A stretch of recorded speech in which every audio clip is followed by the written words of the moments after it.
Եղիա Տնտեսյանը հետարքիր կերպար է, ցավոք ոչ այնքան ծանոթ այսօր մեր հեռուստադիտողին, նա վախճանվել է ընդամենը 47 տարեկանում Օսմանյան բանտում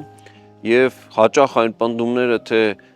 Պոլսի իրականության պայմաններում բոլոր հայերի համար ապահովված էին գերազանց պայմաններ, իրականությանը չի համապատասխանում հենց նրա օրինակով, որովհետեւ նա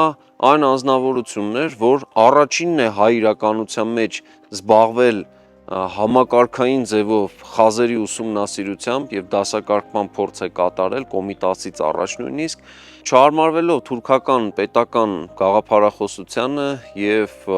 չսպասարկելով պետական այն օրակարգը, որ օրինակ 1880 թվականից արգելում էր Հայաստան բառի կիրառումը առհասարակ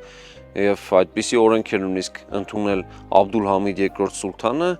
նա համարձակվեց նման պայմաններում հայկական փաստորեն նոր երկարան հրատարակել եւ այդ երկարանի մեջ զետեղեց օրինակ Միքայել Նալբանդյանի ազատություն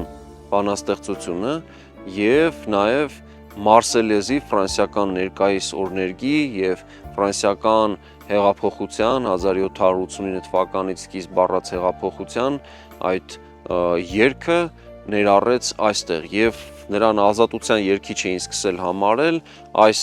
ամենը չներվեց նրան ձերբակալվելով ընդամենը իր ստեղծագործական գործունեության համար ընդամենը 1 տարի անց բանտում կրկնեց իր մահկանացուն։ Նախագծի գլխավոր գործընկերն է Կոնվերս բանկը, ֆինանսական աշխարհի ձեր հուսալի գործընկերը։